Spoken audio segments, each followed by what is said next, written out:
Peguem seus manuais ou suas Bíblias e abram na seção 15. Eu vou deixar as pessoas zangadas nessa sessão. Geralmente é quando isso começa a acontecer. Página 117, na seção 15 do manual.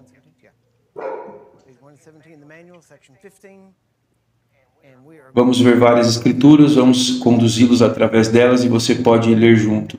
O ponto principal é que eu só quero que você veja o que as escrituras dizem, porque muito frequentemente nós construímos uma terminologia que não é precisa, e como provamos ao longo de todo o estudo.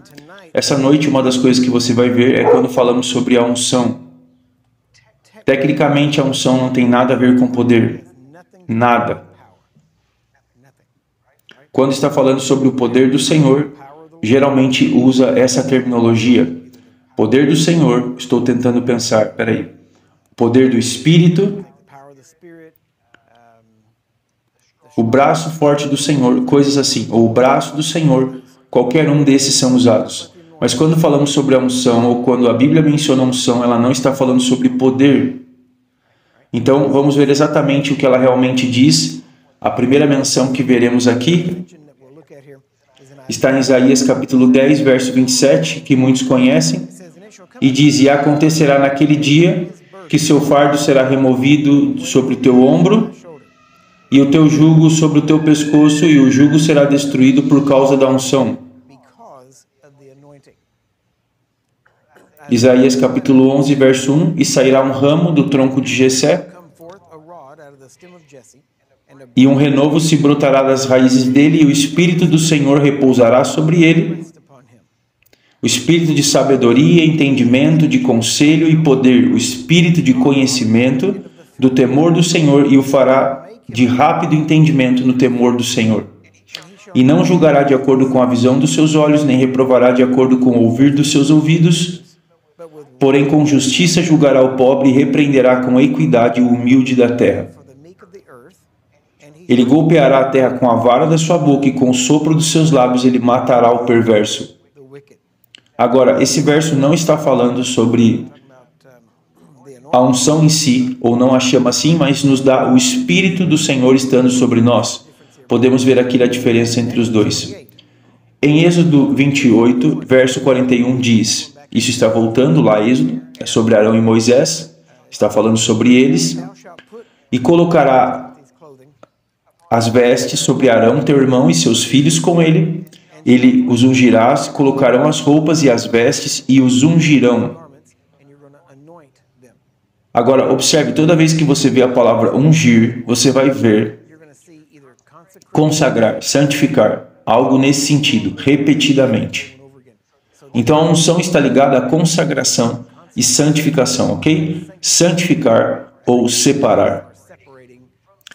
De algo para algo. Então ele diz, Êxodo 28, 41, E os colocarás sobre Arão, teu irmão, teus filhos com ele, os ungirás e os consagrarás e os santificarás, para que ministrem a mim no ofício sacerdotal. Então agora, observe que essa unção tem a ver com ser separado e consagrado, santificado para um ofício, entende? Eles foram ungidos a um ofício, ou para uma função, Êxodo 29, verso 7. Então tomarás o óleo da unção, derramarás sobre a sua cabeça e o ungirás. Podemos ver aqui que eles estão falando, pelo menos em alguns casos, de uma unção física, que significa pegar óleo físico e ungir geralmente a cabeça das pessoas. E então há uma unção física, também veremos que há uma unção espiritual, e como eu disse, nenhum deles tem a ver com poder, ok? Então vamos ver isso em Êxodo 29. Êxodo 29, verso 35. E assim farás a Arão e aos seus filhos, conforme todas as coisas que eu te ordenei durante 7 dias, os consagrarás. Aqui está a palavra consagrar novamente. E oferecerás todos os dias um novilho por sacrifício pelos pecados, por expiação. Então agora você vê também a expiação ligada à unção. E purificarás o altar. Quando tiveres feito expiação por ele, e o ungirás para santificá-lo. Agora, observe. Por que está sendo ungido? Para santificá-lo, para separá-lo, exatamente para levá-lo de algo normal ou profano, como eles diriam, e torná-lo santo para Deus. Ok? Verso 37. 7 dias fará expiação pelo altar, o santificarás, e o altar será santíssimo, e tudo que tocar o altar será santo. Agora, vamos parar um momento e analisar isso. Note, ele disse, você vai ungir isso, você vai fazer uma expiação por esse altar, você vai ungí-lo para santificá-lo. Então, quando você fizer isso, vai ser santo. E qualquer coisa que o toque se tornará santo. Não é muito diferente de como nós geralmente ouvimos falar sobre unção? Porque muitas das vezes que ouvimos falar sobre a unção tem mais a ver com não toque nele, eles são santos, é santo, seja o que for, e se você tocar nele, você o contaminará. Observe aqui, a unção, esse altar, se alguma coisa o toca, não o contamina. Uma vez que foi ungido, não pode ser contaminado. Então, na verdade, a unção impede que as coisas sejam contaminadas. E uma vez que algo é ungido, então qualquer coisa que o toque fica limpo e ela se torna santo. Entende? Vamos para a próxima. Lembre-se, mantenha todas essas coisas na sua mente enquanto estamos falando delas, peça a peça. Na página 118, no topo, tem a palavra do Antigo Testamento, é número 4886, da concordância Strong, e a palavra para ungir é traduzida em King James como ungir. E a palavra hebraica Machá é de onde obtemos a palavra Messias, significando ungido. Então, quando analisamos isso, significa literalmente que é traduzido como ungir, mas literalmente significa esfregar com óleo, ou por implicação consagrar. Agora observe novamente, até agora todas essas escrituras que mencionamos, nenhuma delas menciona poder. Nenhuma delas. Mesmo quando você tinha um óleo da unção na garrafa, a garrafa não brilhava. Quando algo era ungido, não se tornava sobrenatural de repente. Tinha poder sobrenatural. Agora, toda vez, tudo que fazia era separar algo, consagrá-lo, separá-lo para Deus. Agora, Êxodo 30, verso 30. Ungirás Arão aos seus filhos e os consagrarás, para que ministrem a mim no ofício sacerdotal. Agora anotem, para serem consagrados. Eles tinham que ser ungidos, eles foram ungidos, isso separou, os consagrou para o sacerdócio. Então a unção não deu poder, mas foi uma separação. Nós usaríamos essa palavra para separar, ungir, o sinônimo que diríamos aqui nesse momento. O sinônimo de ungir seria apontar, certo? Se algo fosse ungido, seria nomeado. Em outras palavras, teria sido separado. Vamos ler o restante. Êxodo 40, verso 9. E tomarás o óleo da unção, ungirás o tabernáculo e tudo que está nele, e o santificarás. Então, novamente, mais uma vez, o óleo da unção o santificou, não deu poder, tornou-o santo, certo? Separou-o. Note, e todos os seus utensílios, e será santo. Então, o que a unção fez? Tornou-o santo. Viram isso? É muito simples. Então, verso 11. Ungirás a pia e sua base e o santificarás. Agora, aqui está falando sobre o altar do tabernáculo. Ele diz, ungirás a pia, a sua base e a santificarás. Separe-o. Então, a unção separa. Trarás Arão, os seus filhos, para a porta do tabernáculo da congregação e os lavarás com água. E porás sobre Arão as vestes santas, e os ungirás e os santificarás para que ele ministre a mim no ofício sacerdotal. E trarás os seus filhos e os vestirás com as túnicas, e os ungirás, assim como ungiste seu pai, para que eles ministrem a mim no ofício sacerdotal. Pois a sua unção certamente gerará um sacerdócio perpétuo por suas gerações.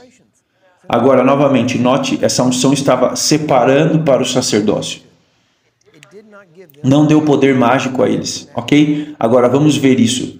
Vou meio que mudar de assunto só um pouco. Vamos ver algumas diferenças aqui. Em 1 Samuel, capítulo 15, verso 1, Samuel também disse a Saul: esse é quem seria o rei Saul. O Senhor enviou-me a ungir-te para seres rei sobre o seu povo, sobre Israel. Agora, portanto, atenta à voz do Senhor. Note o que a unção fez. Ele me enviou para ungir você para ser rei. Então, novamente, vemos a unção como algo que separa alguém e nomeia alguém para um cargo, um ofício. Quando um rei ou rainha ou alguém é feito rei ou rainha, mesmo na Inglaterra, chamamos isso de coroação muitas vezes, mas o ponto principal é que antes de serem feitos reis ou rainha, eles são ungidos e essa unção os coloca oficialmente na posição. Mesmo quando uma pessoa é feita um cavaleiro no reino inglês, é a mesma coisa. Eles ficam de pé, eles são pessoas normais, então eles dizem para eles se ajoelharem, eles pegam uma espada, geralmente eles ungem eles com óleo, pegam uma espada, colocam em cada ombro, então eles dizem: levante-se, Senhor, tanto. E então essa pessoa se torna um cavaleiro quando eles levantam. Enquanto eles estavam de pé, e quando eles se levantam, levantam uma pessoa diferente, porque eles foram ungidos para serem cavaleiros, ok? Isso os diferencia, então novamente quero que você mude a maneira como você pensa. O que geralmente chamamos de unção, deveria ser falando como o Espírito do Senhor, o poder do Senhor, a força do Senhor, coisas assim. Veremos em alguns minutos em outras escrituras que detalham isso. Certo? Eu sei que isso é uma mudança drástica do que a maioria de vocês já ouviu, mas espero que você esteja vendo a palavra e apoie-se nisso. 1 Samuel 10. E aqui é onde eu posso provar e juntar tudo. 1 Samuel 10, verso 1. Então Samuel pegou um frasco de azeite e derramou sobre a sua cabeça. Observe que ele está falando sobre Saul, ok? Ele derramou, eu vou insistir. Mas ele pegou esse frasco de óleo, ele estava lá e ele derramou sobre a cabeça de Saul. Então essa é uma unção física com óleo físico, certo? Isso não é espiritual, isso é um ato físico. Eu não estou dizendo que não tem conotações espirituais, estou apenas dizendo que é um ato físico. Ele diz: e os derramou sobre a sua cabeça, e o beijou, e disse: porventura o Senhor não te ungiu para ser capitão sobre a sua herança? Agora, isso é a versão King James. O que ele está dizendo aqui? Não é essa a razão pela qual eu fiz isso, porque Deus já, tempo passado, ungiu para ser rei, em outras palavras. Não é a razão pela qual eu fiz essa unção física, para mostrar e significar que o Senhor já ungiu espiritualmente você para ser rei. Vê isso? Agora ele está fazendo uma unção física para mostrar e representar a unção espiritual que já aconteceu. Então agora temos duas unções. Uma física e uma espiritual. Você vê isso? Ok? Agora, note, mesmo que tenha havido duas unções, uma física e uma espiritual, não há sinal de poder. Não há milagres na vida de Saul, ok? E nós vemos aqui que a unção aqui é para separar. Separá-lo como rei. Ele foi ungido rei, entendeu? Ele foi nomeado, separado como rei. Agora,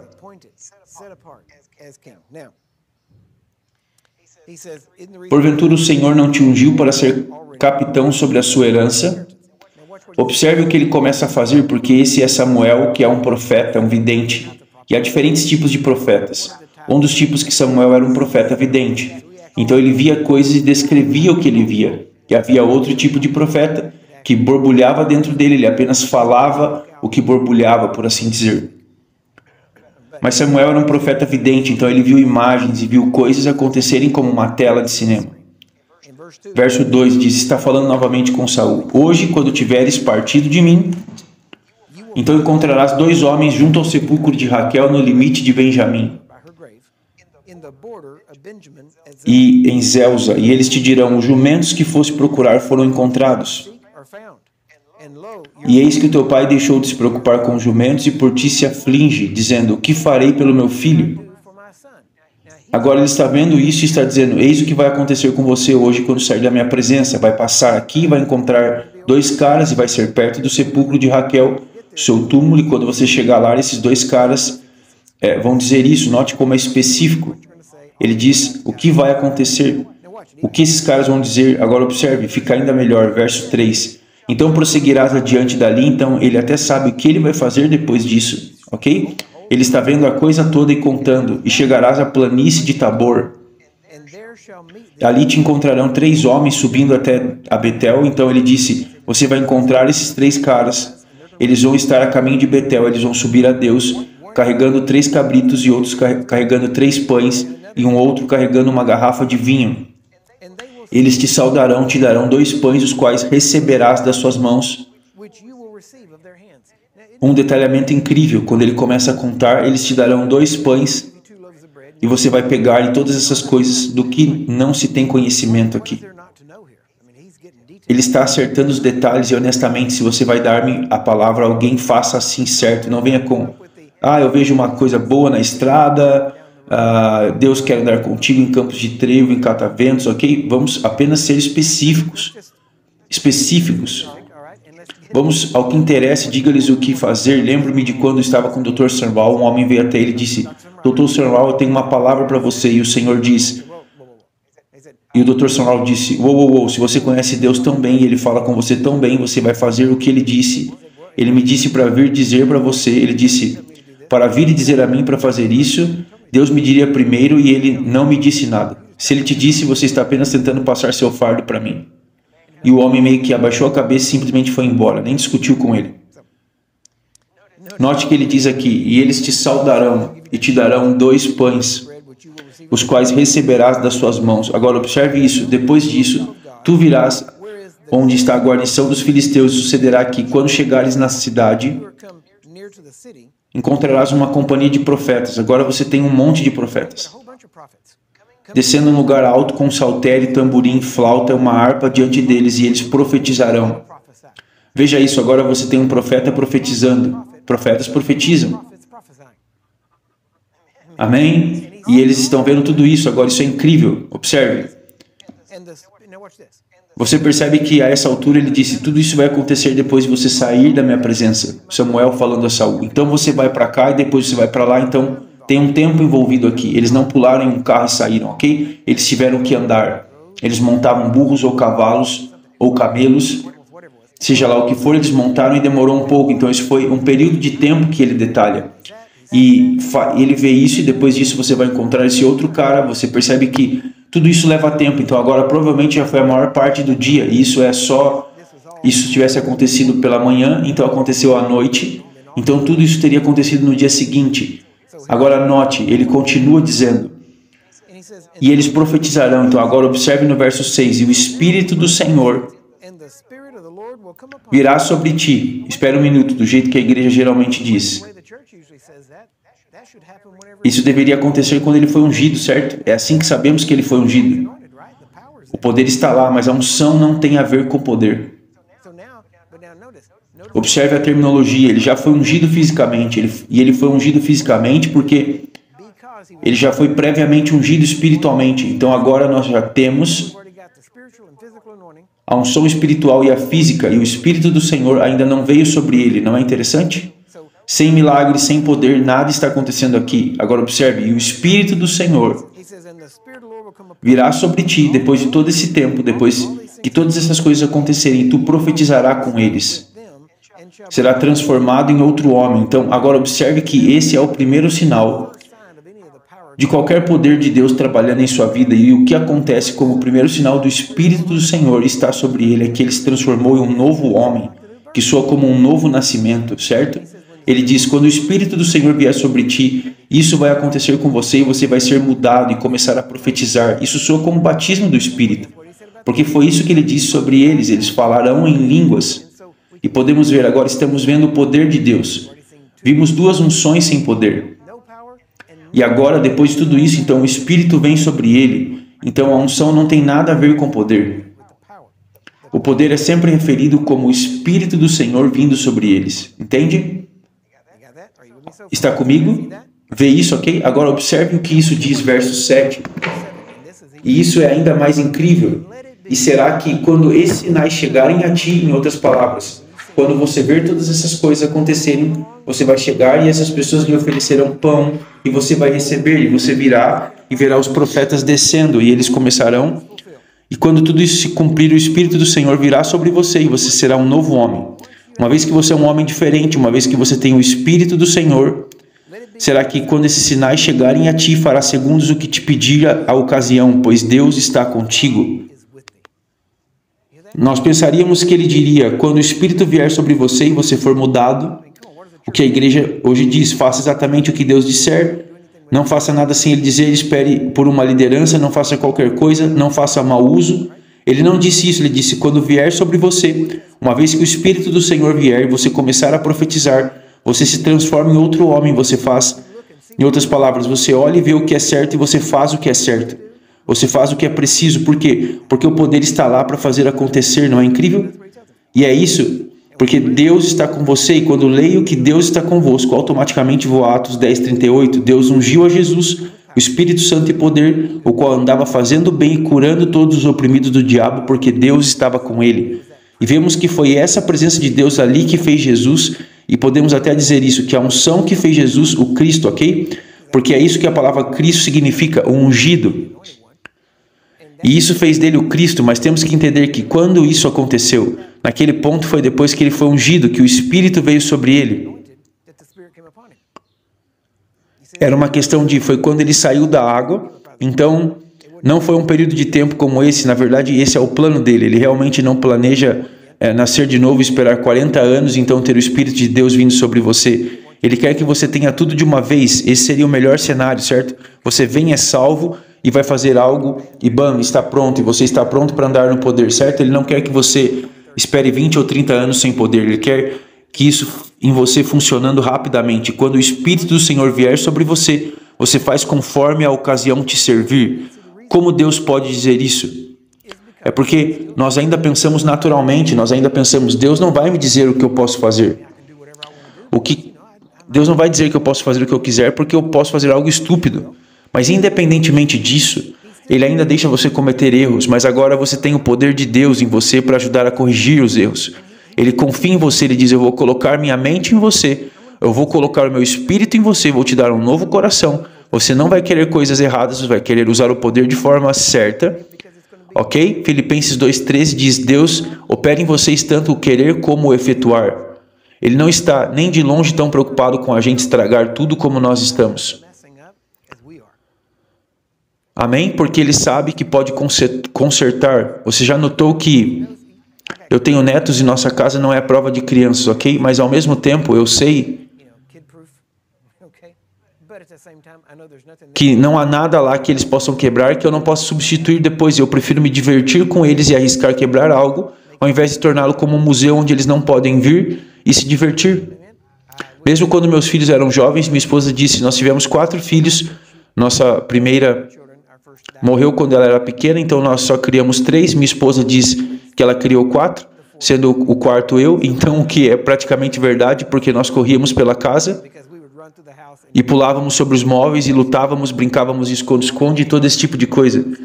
Mas eu estava com eles e porque eu era filho único, queria uma família grande, e se eu tinha, eu vou então aproveitar, vamos brincar, vamos nos divertir.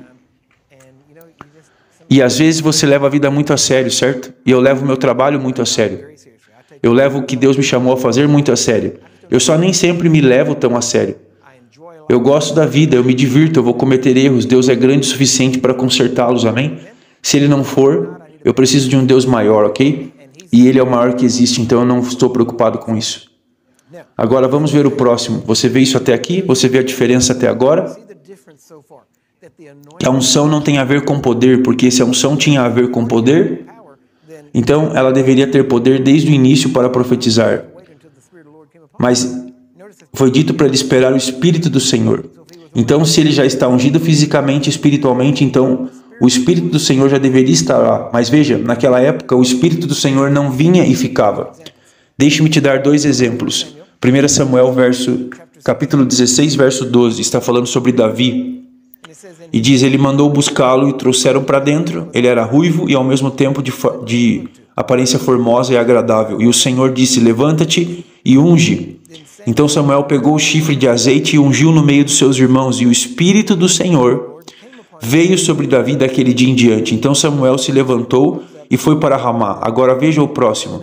Esse é o Espírito sobre Sansão, em Juízes capítulo 13, verso 24. Diz: E a mulher deu à luz a um filho e lhe deu o nome Sansão, e a criança cresceu e o Senhor o abençoou. E o Espírito do Senhor começou a movê-lo por vezes. Ouviu isso? Era às vezes. Não ficava sobre ele. O Espírito veio sobre ele, mas depois saiu. Por quê? Porque ele estava com ele, mas não estava nele como nós temos. O ponto é, aqui nós erramos, usamos o termo unção, pensamos que significa poder, então pensamos que a unção vem e vai. Ou que fica mais forte e enfraquece. Ouvimos o tempo todo, a unção vai embora. Então é hora de terminar. Não, a unção nunca vai embora.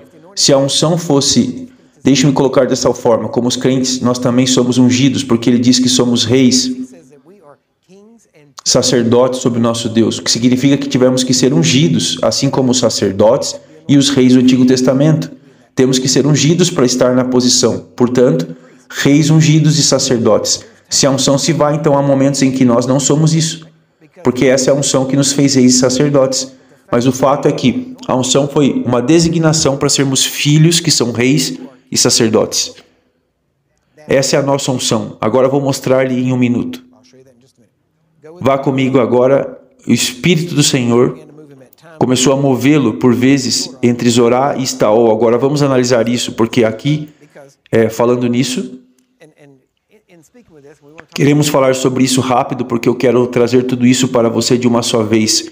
Em Juízes 16, na verdade foram duas coisas, porque eu acabei de ler a outra em Juízes 13, onde ele fala... Juízes 13, 24, e a mulher deu à luz um filho e deu o nome Sansão. Você vê? Sansão. E quando eu leio isso, eu acho que então o nome do pai dele deve ter sido Sam, porque é Samson. Mas é apenas o jeito que eu penso, ok? Eu não sei porquê, eles o chamariam de outra coisa. Ele não é o filho de Bill, certo? Ele é Samson. Então, de qualquer maneira, vocês estão rindo. De mim ou comigo, qual é? Então, o que me faz sentir bem. Mas agora observe, em Juízes verso 1, capítulo 16, então Sansão... E agora observe, então Sansão foi a Gaza e lá viu uma prostituta e entrou a ela. Agora, aqui não é Dalila, certo? Isso não é Dalila, ok? Isso é uma prostituta. E Dalila pode ter sido uma prostituta, mas aqui não é ela. Não sabemos ao certo quem é, mas aqui, incrível, a Bíblia, se eles fizerem isso em um filme baseado no roteiro real, seria para maiores, apenas dizendo porque eles não escondem as falhas de ninguém, tudo está exposto na Bíblia. E vamos ver isso. Então, primeiro, mas eu quero que você imagine a cena. Sansão, você precisa entender quem é Sansão, porque Sansão... bom, vamos apenas ver isso. Primeiro eu chego lá e depois eu mostro para você. Verso 1. Então Sansão foi a Gaza, viu uma prostituta, entrou a ela e foi dito aos gazitas, Sansão veio para cá. Eles o cercaram, ficaram esperando por ele toda a noite no portão da cidade. Então Sansão ficou com uma prostituta a noite toda, de qualquer maneira. Então observe o que diz, e ficaram quietos toda a noite, dizendo, pela manhã, quando for dia, nós o mataremos. E Sansão ficou deitado até meia-noite.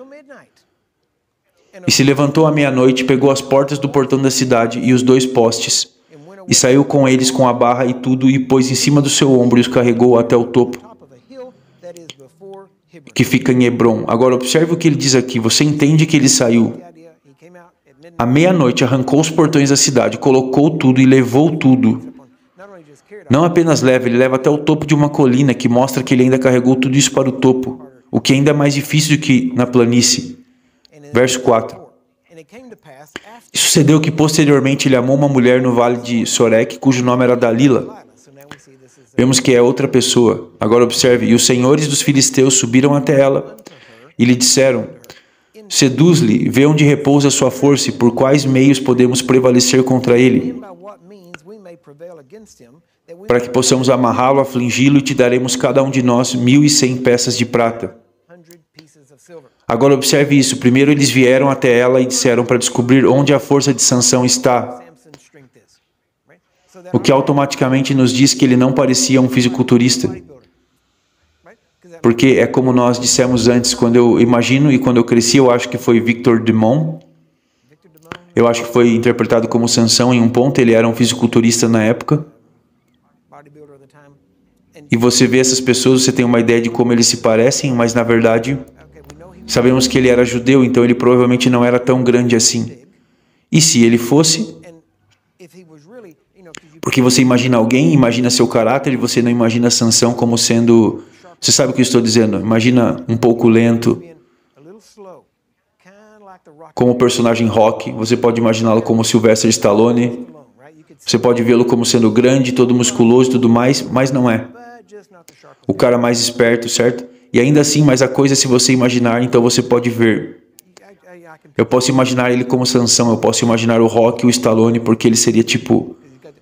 E aí, Dalila, você consegue imaginar toda a ideia?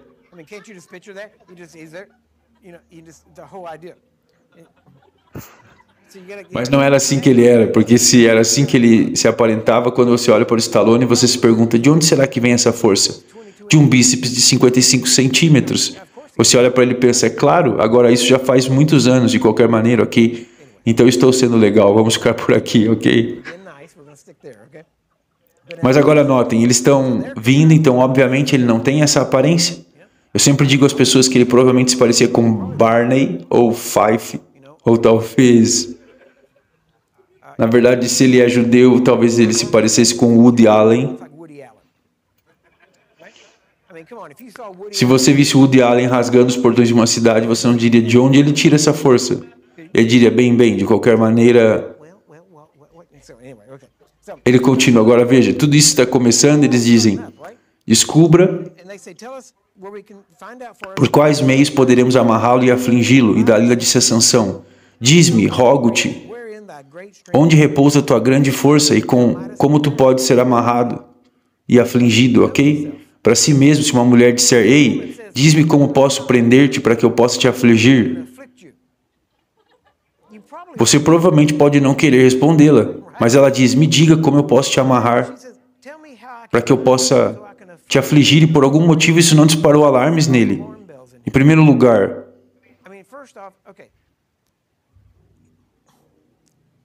há muito aqui, há muito como que trabalhar aqui, e eu tenho que te dizer, ok? Aqui está uma mulher perguntando a ele como posso amarrá-lo. Ele diz, assim que você fizer isso. Ele era um cara esquisito, ok? Então eu não sei, de qualquer maneira, ele continua e ele diz, e Sansão lhe disse, se me amarrarem com 7 vimes verdes que jamais tenham sido ressecados, então ficarei fraco. Serei como qualquer outro homem. Então, os senhores dos filisteus trouxeram a ela vimes verdes e ela o amarrou, ok? Agora, primeiro, se você está sentado aí, e ela diz, o que eu usaria se eu quisesse amarrar você e afetar você? O que eu usaria? Eu acho que você usaria 7 vimes verdes, então a próxima coisa que acontece...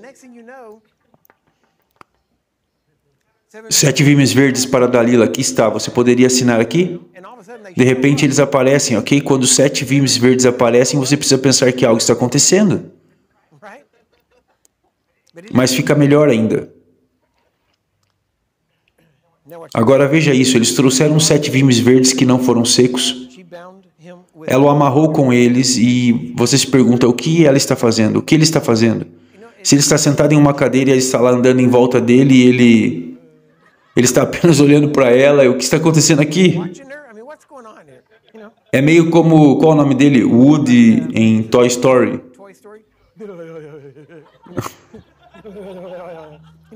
Ele está apenas imaginando. O amor é cego, burro, estúpido, o que você quiser, todas essas coisas, ok? Mas agora veja aqui, ele diz...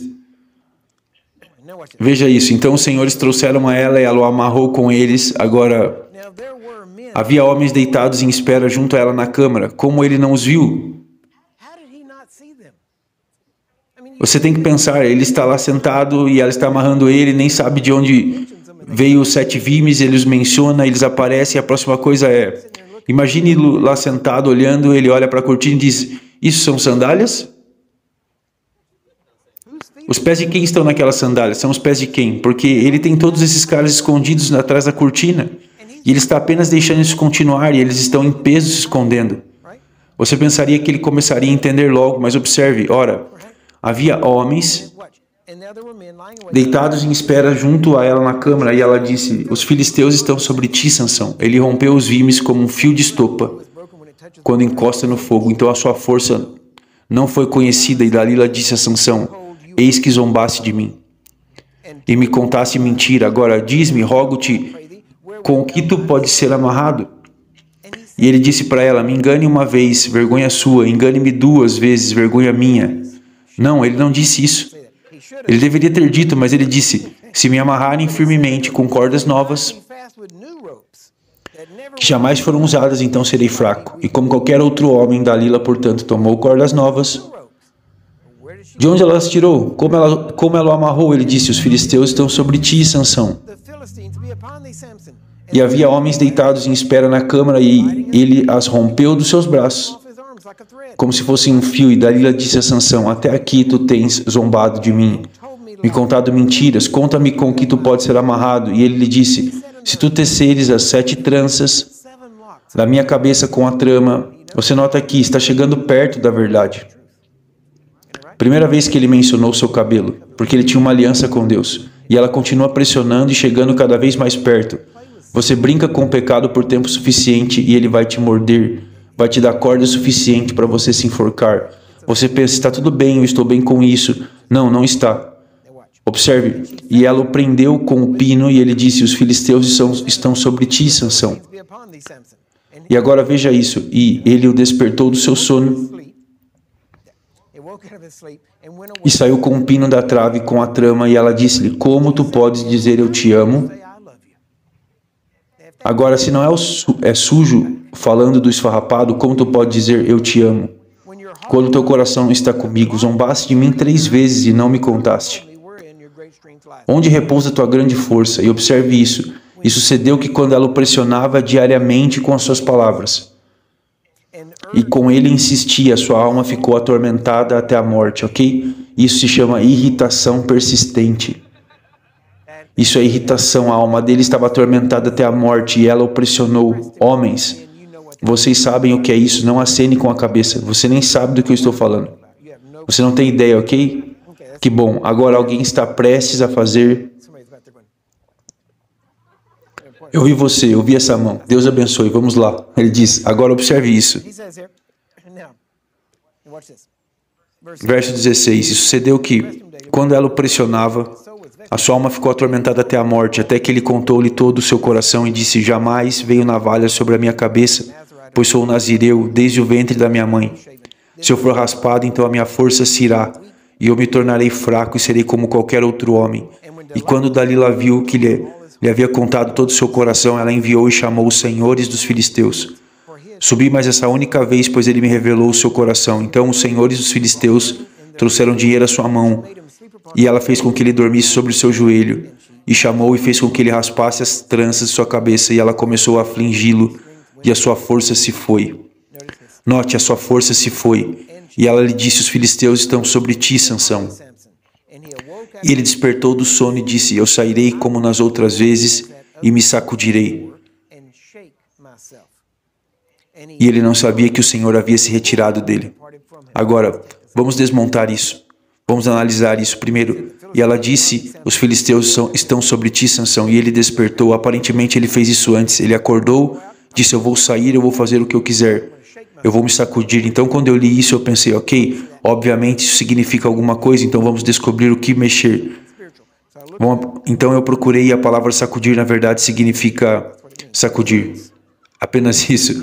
Não ajudou em nada. Realmente não ajudou em nada. Então, aparentemente, ele era como esses caras da WWE. Eles vão lá, eles estão nervosos, se sacodem, dão um tapa na cara, ficam bravos. Aparentemente era isso que ele fazia. Mas aqui está a coisa incrível. Ele não sabia que o Senhor se afastou dele. Agora, isso te diz aqui mesmo que o poder de Deus, o Espírito do Senhor estando sobre você. Não tem sentimento, porque se tivesse um sentimento, ele teria notado que não estava lá. O Espírito do Senhor estando sobre você, o poder de Deus está com você, você tendo esse poder para fazer o que o Espírito do Senhor pode fazer através de você, não tem nenhum sentimento associado a isso. Quando as pessoas dizem, mas eu simplesmente não me sinto ungido, eu não sinto que tenho poder, eu sinto. Repare que a Bíblia diz em Atos 1:8, vocês receberão poder, você terá poder, você receberá poder depois que o Espírito Santo vier. Como se sentiria daqui a 20 anos se tivesse sentimento e você o tivesse por 20 anos? Você não perceberia, você se acostumou, seria normal. Então, com o sentimento você se acostuma e assim por um período de tempo você teria se acostumado com isso de qualquer maneira. Então, talvez, há evidências aqui de que não há nenhum sentimento associado a isso. Então, automaticamente, quando dizemos, porque eu me lembro de dizer a Deus uma vez, eu disse a mim mesmo, Deus, eu continuei dizendo, Deus, eu tenho que ter o dom de cura, eu tenho que ter o dom de curar, a igreja precisa disso, eu tenho que ter o dom de cura, Deus, eu quero um dom de cura, eu não me esqueci. Eu estava em um carro pequeno no leste do Texas, voltando em uma estrada de terra, em uma estrada secundária. Eu estava dirigindo, tarde da noite, eu estava orando e derramando meu coração a Deus. Eu preciso de um dom de cura, precisamos do dom de cura. E Deus me perguntou, o que te faz pensar que você não tem um? Em primeiro lugar, Ele disse, você tem o dom de cura ou um dom de sentimento? Eu disse, eu quero um dom de cura. Ele disse, como você sabe que não tem? Eu disse, porque eu não sinto isso. Eu não sinto, ok? Eu entendi. Aí eu entendi. Então comecei a perceber essas coisas. E quando você olha para isso, depois mais tarde, na verdade, depois disso, eu não quero me estender muito, mas você conhece a história. Eles o levam, o cabelo é cortado, eles arrancam seus olhos, eles o colocam na prisão por um período de tempo, seu cabelo volta a crescer. Então eles o trazem para fora de volta, ele empurra os pilares do templo, isso mata todo mundo. E ele mata mais em sua morte do que em sua vida. Então as pessoas olham para ele e dizem, isso é uma grande coisa. Mas ele nunca recuperou sua visão, ele recuperou sua força, mas ele nunca recuperou sua visão. O pecado tem um custo. Deus pode usar você, mas imagine o que ele poderia ter feito se não tivesse brincado com o pecado. Fique longe do pecado, não há necessidade disso. Ele deixa cicatrizes. Observe isso. Porque algumas coisas aqui, primeiro vamos voltar e estamos falando de Sansão. E eu assisti o 10 Mandamentos com Charlton Heston. Charlton Heston sempre será o Moisés, ele sempre será o Moisés. Eu não me importo com os outros filmes que eles fazem. Ele sempre será Moisés, e foi engraçado porque quando eu comecei a assistir algum desses, eu descobri que Charlton Heston, eles entrevistaram, que fez o teste para o papel de Moisés, na verdade. A primeira pessoa que foi entrevistada para Moisés foi John Wayne. Agora você pode imaginar, você consegue imaginar John Wayne indo lá, porque ele tinha esse tipo de coisa, eu te digo o que você vai fazer, faraó? Você vai deixar meu povo ir? Você pode imaginar isso, porque é algo assim que aconteceria. Ok, ele teria a mão ali, porque ele está acostumado a ter uma arma, ele estaria segurando o cajado, mas ele teria uma arma, mas... Você tem que imaginar, é assim que seria, mas você pode imaginá-lo assim. Não combinaria, sabe o que eu estou dizendo? Pior ainda foi mais tarde, quando Charlton Heston começou a fazer outros filmes, ele só deveria ter parado em 10 Mandamentos. Ele fez o Planeta dos Macacos, lembra disso? E você o vê fazer o Planeta dos Macacos e ver todos esses macacos pulando em cima dele e o capturam e ele está tentando lutar com eles, e tudo que eu consigo pensar é, Moisés, pegue sua vara,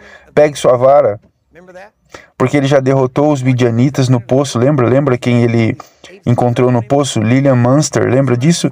Da família Munster, Lillian Munster, que era a esposa dele. Pensa nisso, todas essas famílias estão todas conectadas, é incrível.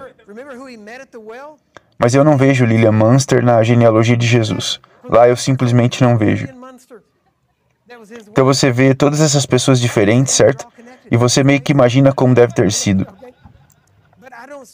Bem, então anos depois, mas eu provei para você até agora, tem mais aqui que eu quero te dar mais alguns versos bem rápido, mas você viu até agora que a unção não é poder, a unção é ser colocado em uma posição, e uma vez que você é colocado, ouça atentamente, Uma vez que você é colocado em posição, então o poder vem. Ele não te dá o poder para ser rei e depois te faz rei. Ele te faz rei, então ele te dá o poder para ser rei. Ele te dá o poder de trabalhar com isso. É a mesma coisa. Agora, observe isso. Página 122 do seu manual, 1 João 2,20, ele diz: e vocês têm a unção do Santo e sabem todas as coisas. E essa palavra unção, lá no grego, é a palavra anoite, onde você tem uma unção, você tem uma eleição e você sabe todas as coisas. Eu não estou dizendo que isso não tem nada a ver com o Espírito. Tem, mas você tem que perceber que essa unção te coloca em posição. E é a unção do Espírito, e o nascimento do Espírito colocou você na posição de filho. Entende? Essa é a unção. A unção te separa. Então, a unção sendo colocada nessa posição e o Espírito Santo que está com ela, ok? Que vocês receberam dele permanece com vocês. Vocês viram, a unção não vem e vai, ela permanece. Ok? Nós poderíamos fazer isso, mas tecnicamente isso não é verdade. Certo? Foi verdade na antiga aliança. O Espírito poderia ir e vir, mas hoje não. A mentalidade da antiga aliança tem a ideia de que a unção vem e vai. A mentalidade da nova aliança é não, não, não. Ele está em você, ele permanece em você e ele fica com você. Essa é a diferença. E é isso que a igreja tem que voltar, que o Espírito de Deus está sempre com você e ele é sempre capaz de fazer o que ele sempre foi capaz de fazer. Agora ele diz aqui, observe isso. A unção que vocês receberam dele permanece convosco e não tendes necessidade que homem nenhum vos ensine, mas com a mesma unção vos ensina todas as coisas, e é a verdade, não a mentira, como ela vos ensinou. Vocês devem permanecer nele, mas diz que a unção permanece, ok? A unção te separa, te santifica, te consagra, te unge. Ele te ensina todas as coisas e você não precisa que homem nenhum te ensine qualquer coisa. Você está nos dizendo... É por isso que esperei até agora para fazê-lo, mas agora você diz, a Bíblia diz que ele colocou professores no corpo. Ele colocou, absolutamente. Você não está sendo ensinado pelo homem, você está sendo ensinado pelo Espírito de Deus nele, certo? Se ele não fizer o seu trabalho direito, você está recebendo uma mistura. Mas se ele fizer o trabalho, o Espírito trabalha através dele para trazer à sua mente, à memória, tudo o que Jesus disse. Ok? A unção de Deus que te ensina e não um homem. E é por isso que você não pode se gabar de um homem. Você só deve se gabar de Deus. Amém? Agora veja o próximo. Você é ungido.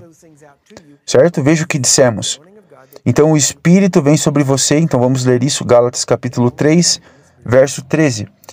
Ele nos resgatou da maldição da lei, fazendo-se por nós uma maldição, porque está escrito: maldito é todo aquele que for pendurado em um madeiro, para que a bênção de Abraão pudesse vir sobre os gentios, por meio de Jesus Cristo, para que possamos receber a promessa do Espírito através da fé. Irmãos, falo da maneira dos homens, embora seja apenas um pacto de homens. Ainda que isso seja confirmado, uma vez confirmado, nenhum homem pode anulá-lo, ou acrescentar algo. Em outras palavras, ninguém pode mexer, alterar uma aliança. Ninguém tira isso. Certo? Verso 16. Ora, as promessas foram feitas a Abraão e a sua semente. Ele não diz as sementes como se fossem muitos, mas fala de um só, a tua semente, que é Cristo. Agora, observe que a promessa foi feita por meio de Abraão a Cristo, entende? Não há muitas sementes. Não há as outras sementes de Abraão, mas para uma semente, Cristo, o descendente. E isto digo que o testamento que foi confirmado diante de Deus em Cristo, a lei, que veio 430 anos mais tarde, não pode anulá-lo. Em outras palavras, a aliança foi feita e a lei foi adicionada, mas a lei que foi acrescentada, porque a aliança já havia sido feita e foi um negócio feito, e a lei foi adicionada depois como complemento por causa da transgressão dos homens, certo?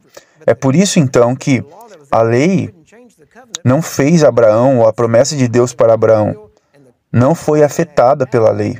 E diz, no verso 18, porque se a herança fosse obtida pela lei, não viria mais da promessa, mas Deus fez a Abraão a promessa. Então, para que serve a lei? A lei foi acrescentada por causa do pecado. Por quanto tempo? Até que viesse a semente para quem a promessa foi feita. foi ordenada por anjos pela mão de um mediador, assim a lei ficou até que a semente que foi prometida veio, que era Jesus. Assim a lei era Jesus, era até Jesus. Estamos claros sobre isso? Ora, um mediador, verso 20, não é um mediador de um apenas, mas Deus é um só. Então a lei é contrária às promessas de Deus? De modo nenhum. Se tivesse existido uma lei que pudesse vivificar, em verdade a justiça teria vindo da lei. Mas a Escritura colocou tudo sobre o pecado, para que a promessa pela fé de Jesus possa ser dada aos que creem. Porém, antes que viesse a fé, éramos mantidos sobre a lei, encerrados para a fé que havia de se revelar posteriormente. De modo que a lei foi o nosso tutor para trazer até Cristo, a fim de que pudéssemos ser justificados pela fé. Mas depois que veio a fé, já não dependemos de um pedagogo que era a lei.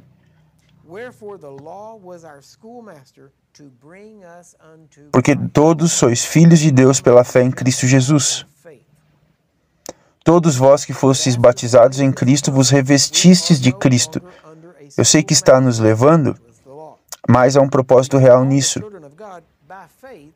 Verso 28, já não há judeu nem grego, não há também escravo nem livre, nem homem nem mulher. Pois todos vós sois um em Cristo, e se sois de Cristo, em outras palavras, se vocês pertencem a Cristo, então são a semente de Abraão, herdeiro segundo a promessa. Agora, ele muda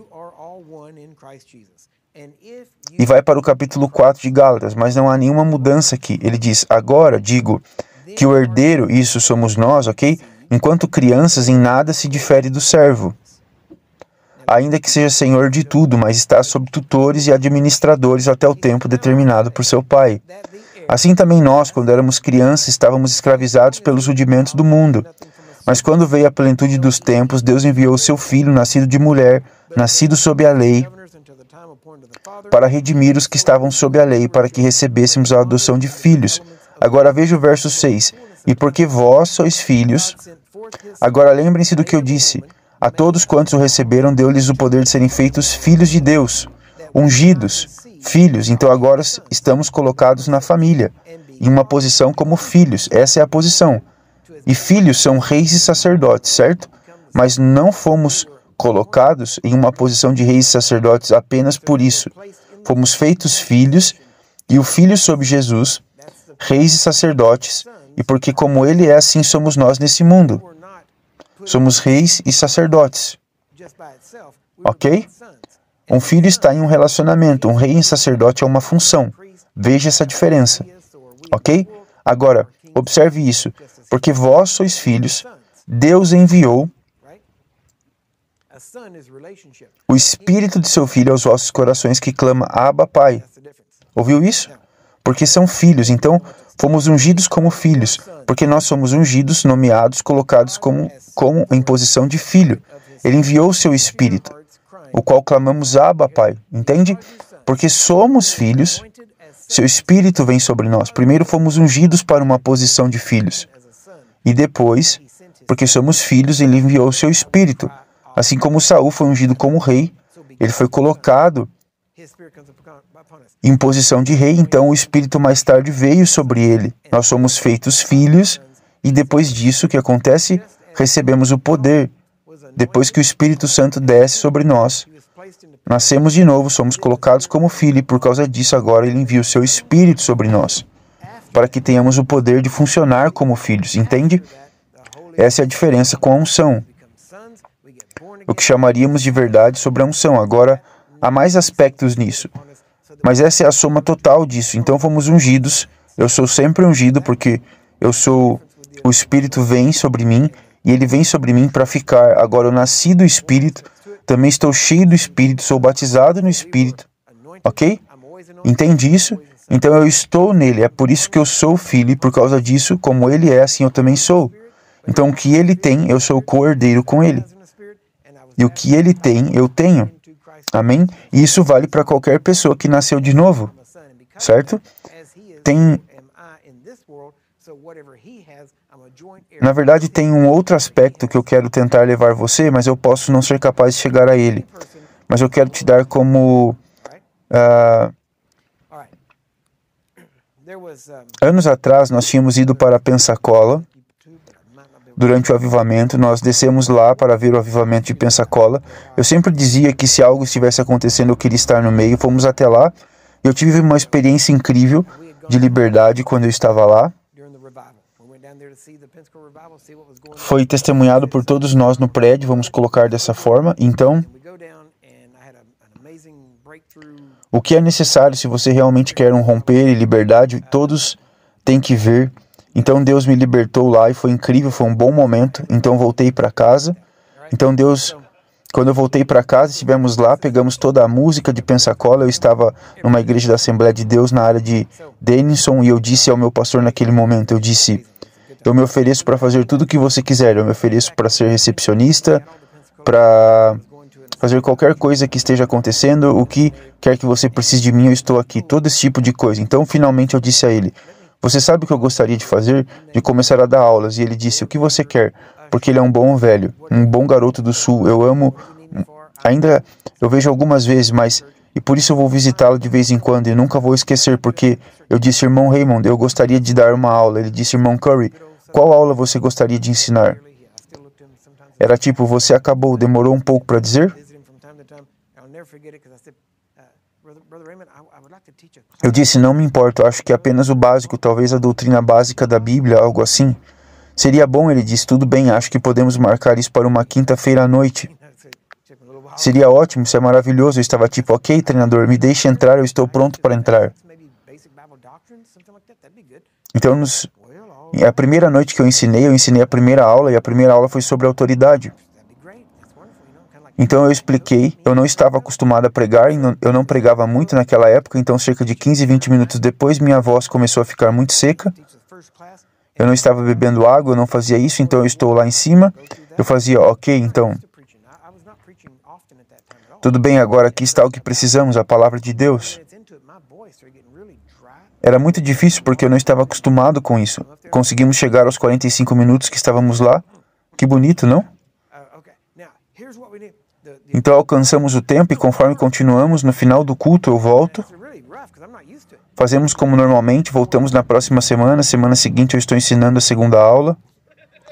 E na segunda aula eu continuo e finalmente chego ao ponto em que... Novamente é difícil para mim, eu não consigo falar, minha voz está ficando seca.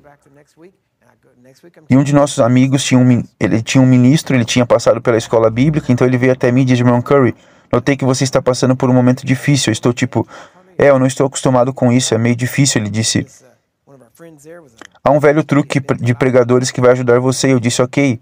Ele disse, nos ensinaram isso na escola bíblica. Eu tipo, sério? Ok, o que é? Ele disse, se você tomar um Sudafed, ele disse, desliga as coisas e você pode pregar por mais tempo. Eu estou tipo, sério? Ele disse, sim, você deveria tentar. E ele trouxe um pouco para mim. E eu estou tipo, se isso me ajudar a pregar por mais tempo, eu vou fazer. Me dê um desses. Então, na próxima quinta-feira, nós voltamos. E aconteceu naquela noite de eu estar ensinando sobre o batismo no Espírito. Então, eu estou falando sobre, eu entro lá, eu estou quase pronto para começar. Eu bebo água, eu estou lá e começo a pregar. Eu começo a falar. Você precisa do batismo do Espírito, você precisa disso, é a promessa do Pai, foi prometido para nós. Você precisa do poder do Espírito Santo e de repente eu fiquei tipo, glória a Deus. Eu não consigo sentir minhas mãos, eu não consigo sentir minhas pernas, meus joelhos. Ele está aqui, ele está aqui, ele está aqui. Eu tipo, Senhor, porque eu acabei de voltar.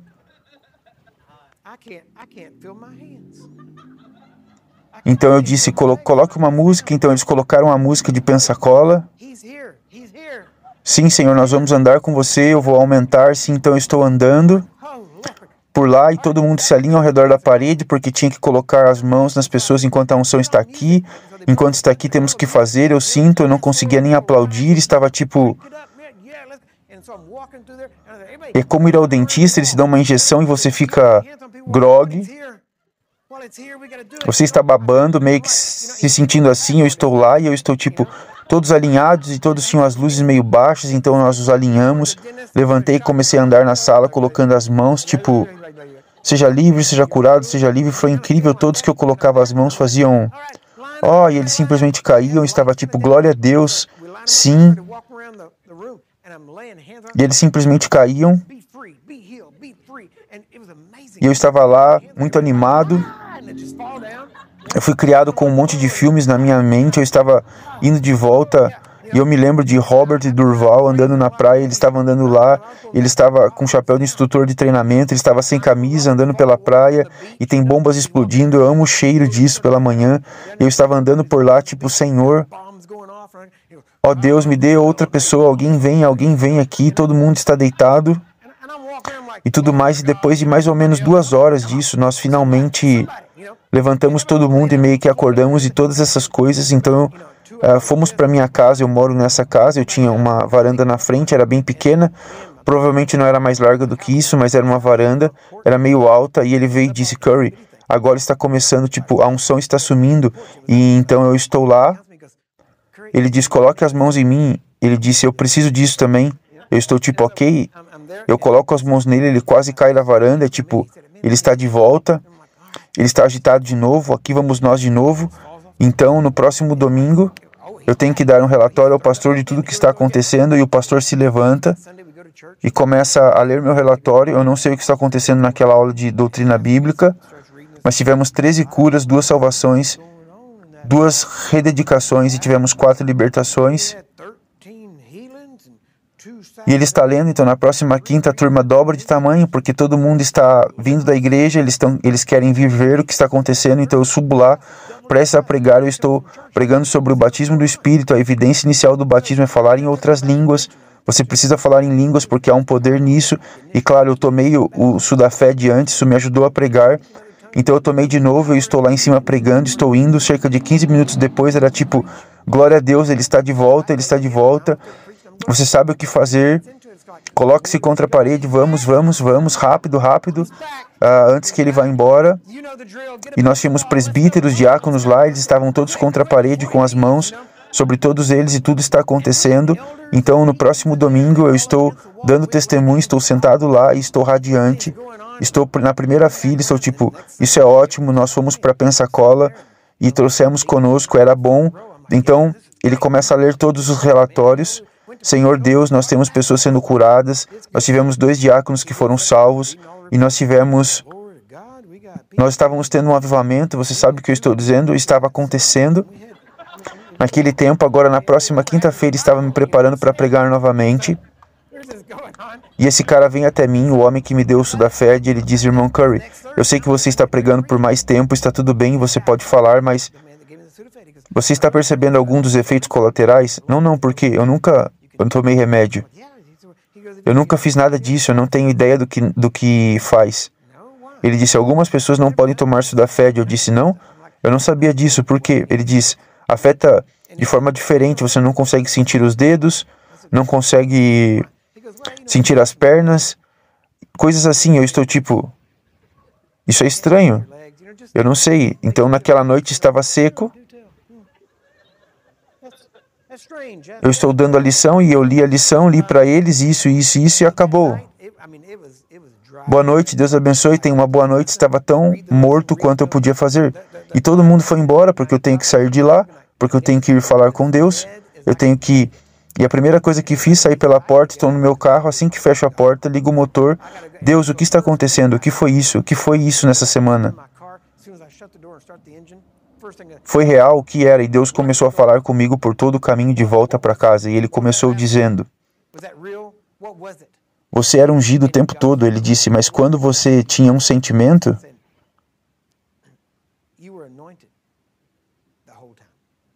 você pensava que era isso, então você começou a agir como um ungido e funcionou. Ele disse: o tempo todo você estava esperando por um sentimento, e mesmo que o sentimento não tivesse nada a ver com a realidade, você pensou que tinha, então você agiu como se fosse verdade, e era verdade. Foi assim que eu descobri. O hino nacional da igreja é Amazing Grace, não é mesmo? Essa é a música que todos conhecem. Amazing Grace deveria ter sido a música que foi escrita por B.J. Thomas, que foi chamado de viciado em um sentimento, porque é mais ou menos assim que a igreja está. Nós estamos esperando por um sentimento. E nós estamos... eu já me levantei na igreja antes, é incrível porque as pessoas não ouvem. Eu dizia a elas: ok, vamos cantar, não me abalarei, e então cantávamos, não me abalarei. E nós cantávamos, eu me virava e dizia, agora a próxima música é essa igreja. E as pessoas cantavam ambas as músicas tão inflexivelmente, certo? Então eu parava e dizia, você percebe que você contradiz totalmente nas duas músicas que cantou? E as pessoas não percebem o que estamos dizendo às vezes, porque estamos tão acostumados apenas no ambiente religioso e temos que perceber que o poder de Deus não tem nenhum sentimento associado a ele, mas você começa a agir como se fosse verdade. John D. Lake disse, ele disse que é uma lei da mente humana. Eu posso agir para acreditar mais rápido do que eu posso acreditar para agir. Agora pense nisso, porque você começa a fazer algo e você vai acreditar, mas a maioria das pessoas, o que elas querem fazer, elas querem estudar, ouvir, pegar o próximo CD, o próximo livro, a próxima coisa, e eles pensam que vão continuar enchendo até que eventualmente algum dia você vai chocar e vai transbordar e bam, você vai entrar em cena, e não é assim que funciona. Como funciona é você se tornar fiel nas pequenas coisas e fazer as mesmas coisas todos os dias e continuar fazendo, e à medida que você faz isso, fica cada vez maior e maior, porque assim que o reino funciona, o reino é como uma semente, e quando é semeada, é a menor de todas as sementes, mas quando cresce, torna-se uma grande árvore, o suficiente para que as aves habitem. Então, a chave é usar o que você tem. Comece, não espere um sentimento, comece. Comece a mover-se nas coisas, comece a estender a mão, e quando você sair, Deus vai te usar, porque o Espírito dele, você é ungido, você foi nomeado, filho, você é um rei, um sacerdote, você foi abençoado com todas as bênçãos espirituais. O Espírito do Senhor desceu sobre você, você recebeu o poder, você tem o nome de Jesus, você tem fé nesse nome, que nos permite fazer essas coisas, amém? Amém? Você recebeu alguma coisa com isso hoje? Agora, você está pronto para ministrar? Porque nós queremos ministrar. Ok? E amanhã, obviamente, é o dia da ressurreição. Então, estamos participando da comunhão, mas queremos que você perceba que, enquanto ministramos, não se trata de mim fazendo, é você fazendo. E eu sei que você está fazendo, porque você está saindo e fazendo, e já ouvi alguns dos testemunhos, e isso é incrível. Esse é todo o propósito disso. Eu sempre ouvi as pessoas dizerem, é sempre melhor quando você ouve as pessoas que você ensina, que elas estão praticando. John disse, meus filhinhos, me dá prazer ouvir que vocês estão na luz. E eu costumava ouvir sobre as coisas assim, eu costumava pensar antes de andar em qualquer poder, ver qualquer coisa, eu costumava me lembrar de pensar, como poderia ser melhor ouvir que outra pessoa está fazendo algo ao invés de você fazer sozinho? Então, começamos a fazer isso, começamos a ensinar as pessoas, começamos a receber relatórios, e pela primeira vez eu reconheço, você realmente se sente melhor quando você ouve que as pessoas estão fazendo, que elas estão estendendo a mão e alcançando, porque anos atrás em nossa casa, quando estávamos, na verdade, alguns alunos da DBI viram isso, nós estávamos em uma certa casa em uma noite de manhã, à luz do dia eu me levantei, eu nem sei dizer se estava acordado, dormindo, o que era, só sei que me levantei e fui até a porta da frente, acordei minha esposa acidentalmente. Eu não estava pensando nisso, ela acordou nossos filhos e disse, algo está acontecendo. Eu fui para a frente, quando saí à frente, ficaram à porta olhando para mim, e quando saí para a frente, não conseguiam ver o que eu estava vendo, mas eu vi pessoas, e até onde podia ver na nossa estrada, havia pessoas, e elas estavam todas amontoadas, não havia espaço. E tive que dar a volta e passar por cima, e foi muito difícil fazer. E quando eu fiz, quando eu saí da minha casa para dentro disso, foi como se eu entrasse em uma bolha de vidro, porque o ar estava tão abafado que eu mal conseguia respirar. E tudo que eu cheirava lá era... Eu não estou tentando ser rude ou algo assim, mas o fedor de carne em decomposição e doença e enfermidade era tão forte que eu literalmente não conseguia respirar. Eu estou ouvindo essas pessoas e elas estão chorando, e elas estão em todo tipo de vestimenta, todo tipo de roupa cultural que você pode imaginar, e elas estavam todas sentadas lá, e eles estavam gritando. Eu não entendi o que eles estavam dizendo, mas eu sabia que eles estavam gritando, Eu nunca vou esquecer porque eu estava lá e eu estou de pé e eles estão chorando, e eu passava, dava um tapa na cabeça de alguém, e eu estou apenas tentando pensar, tudo bem, vai ficar bem, porque eu não sabia como ia ficar tudo bem. As pessoas que eu lembro de tocar sua cabeça, elas pegavam minha mão e seguravam minha mão, então eu estou tentando passar e estou olhando, eu olho para baixo e para baixo na estrada está uma ambulância, vira a esquina de ré, pisa nos freios, eles pulam correndo ao redor, abrem novamente a porta, puxam essa maca para fora, colocam na beira da estrada, batem as portas e saem novamente. E outra vinha e era esse fluxo constante de ambulância, e as pessoas estavam alinhadas ao lado da estrada. E até onde eu olhava, eu via pessoas sofrendo e morrendo. Então havia um homem que estava sentado ao lado da estrada, e ele estava em uma daquelas coisas que... aqueles lugares como a Índia, coisas assim, que eles estavam sentados em uma tábua, que na verdade tinha rodas embaixo desse tipo de coisa. E ele tinha essas duas coisas de madeira, as colocava no chão, então ele se jogava para frente, porque ele não tinha pernas, e ele se jogava para frente, então ele alcançava e pegava isso que parecia um saco de estopa, e ele puxava o saco para frente, ele pegava essas coisas e fazia de novo. E de novo, e fazia de novo, e levou uma eternidade só para chegar a 1,5 metros. E eu lembro que o vi lutando, e fui até ele, eu queria dizer a ele, está tudo bem? Eu vou até você, só espere aqui, está tudo bem? E ele estava balançando a cabeça como se não, você não entende. E quando ele voltou, ele puxou aquele saco de estopa, e quando ele abriu, o corpo de sua esposa estava naquele saco, porque ela tinha morrido, e ele não tinha pernas, e ele nem estava pensando, ele não veio por si mesmo, ele estava vindo porque tudo que ele queria era sua esposa de volta. E eu me lembro de estar ali olhando isso, eu simplesmente desabei e comecei a chorar. E isso estava me sufocando, e eu chorando e continuei a dizer a Deus, eu não posso fazer isso, eu não posso alcançá-lo, eu não posso fazer isso, é demasiadamente esmagador, é grande demais, eu não posso fazer. Foi uma das primeiras vezes que eu literalmente senti a presença do próprio Jesus, e foi como se ele estivesse me inclinando sobre seu ombro e sussurrando no meu ouvido, porque ele disse, agora você sabe, porque eu ordenei os 12. Agora você sabe porque eu ordenei os 70. E agora você sabe porque eu te chamei. Ele disse, porque eu não poderia fazer isso sozinho. Eu preciso de mais mãos, então isso ficou comigo.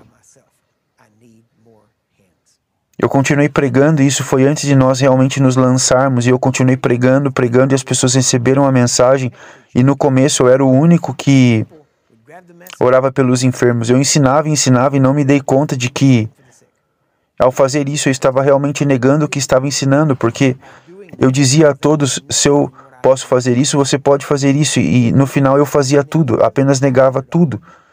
O que eu ensinei, eu não percebia isso, mas as pessoas nos bancos começaram a fazer.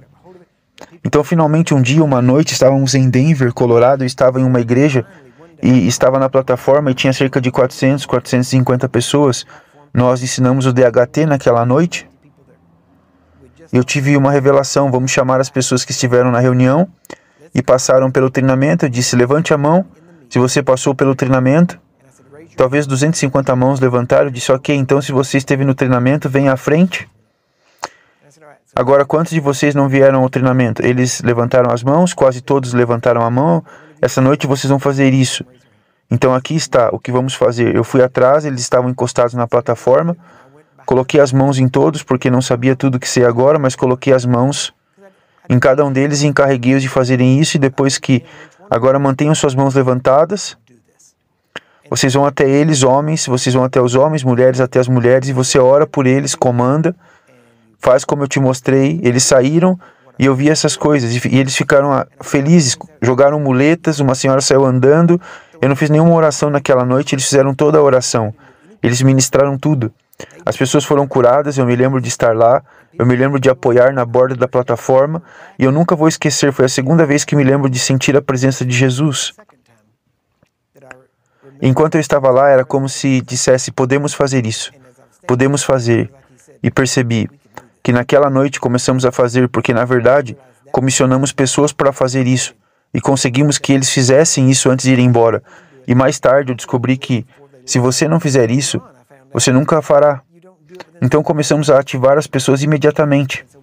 Nos últimos 2 dias estamos levando vocês para fora, vocês estão saindo e ministrando as pessoas, porque é importante que vocês comecem. Então, hoje à noite também vamos ministrar da mesma maneira. Então, o ponto todo, tudo que eu tenho compartilhado com você até esse ponto é simplesmente esse. Deus quer curar as pessoas, Ele quer que as pessoas sejam libertas, Ele quer que tiremos todas as nossas limitações dele, e Ele quer que nos usar para fazer isso.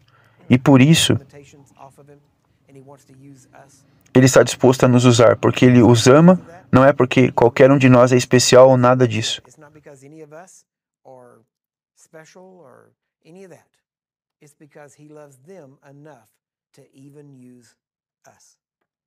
And so, if there was no other reason, that's the reason why he uses us. So, all we have to do is be willing to be used and to step out. Amen?